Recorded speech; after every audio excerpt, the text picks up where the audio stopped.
اور جن کی تعریفیں کی ہیں مولا علی شیر خدا نے اپنے خطبات میں نہج البلاغہ میں، جن کی حمد کی ہے، جن کے اوصاف بیان کیے ہیں،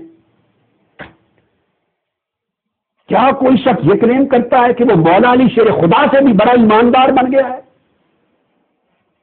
کیا کوئی شخص ایسی باتوں کے ذریعے نوجوان نسل کو یہ بتانا چاہتا ہے کہ مولا علی شیر خدا نے جو ان کی تعریف کی وہ بھی غلط ہے؟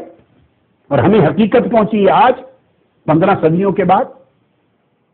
وہ مولا علی شیر خدا کی تردید کر رہا ہے، وہ امام زین العابدین کی تردید کر رہا ہے، وہ امام حسن اور امام حسین کی تردید کر رہا ہے، وہ امام محمد الباقر کی تردید و تکذیب کر رہا ہے، وہ امام جعفر الصادق کی تکذیب کر رہا ہے۔ ان سارے اماموں نے اپنی اولاد میں اپنے بیٹوں کے نام ابو بکر بھی رکھے، عمر بھی رکھے، عثمان بھی رکھے، اور امام علی تک، امام علی نقی تک اور امام حسن عسکری تک ائمہ نے ایک جس کی اکلوتی بیٹی ہوئی تو اس کا نام عائشہ رکھا۔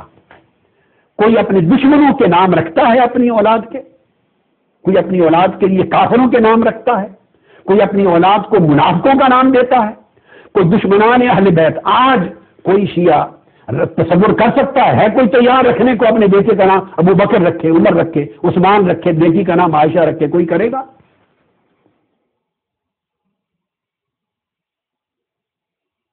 ہم مسلمان کسی بچے کا نام ابو جہل، ابو لہب رکھنے کو تیار ہیں؟ کوئی ادنا سے ادنا دینی غیرت رکھنے والا مسلمان بھی دین کے دشمن کا نام اپنی اولاد کو نہیں دیتا۔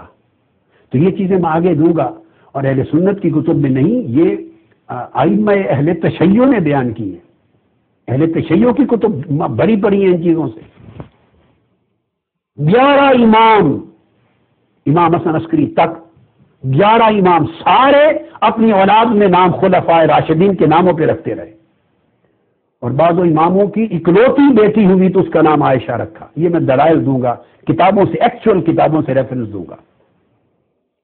یہ بات تو میں نے بائی دی وے برسبیل تذکرہ صرف اس لیے عرض کر دی کہ سوچنے کی بات ہے۔ کچھ ذرا ٹھہریے، خدا کے لیے ٹھہریے، رک کر سوچیے، تأمل کیجیے، کدھر جا رہے ہیں آپ؟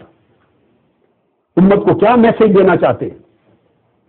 کہ آقا علیہ السلام 23 برس کاوش کی، 1.25 لاکھ مسلمان کیے صحابہ کرام، اور معاذ اللہ ان کے بعد صرف 10 11 12 20 25 جو بنو ہاشم کے ساتھ اس وقت تھوڑے سے رہ گئے تھے وہی صحابہ رہے، باقی معاذ اللہ استغفر اللہ سب مرتد ہو گئے، کافر تھے، منافق تھے۔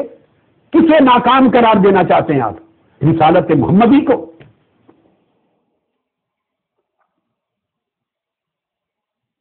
یہ بات سمجھنے والی، یہ باتیں میں نے ایسے مقدمات میں کہی ہیں، اور یہ کہہ کے میں ٹال نہیں دوں گا ان کو، میں ان میں سے ایک ایک جز پر تفصیلی گفتگو انشاءاللہ اپنے وقت پہ کروں گا، لیکن میں اس وقت ایک فکر دے رہا ہوں، سوچ دے رہا ہوں۔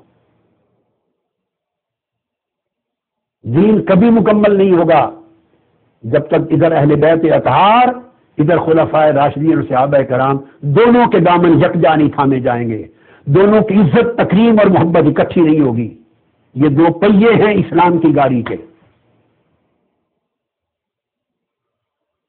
جو بھی ان 2 میں سے ایک کو کاٹے گا وہ دین کو 2 لخت کر دے گا۔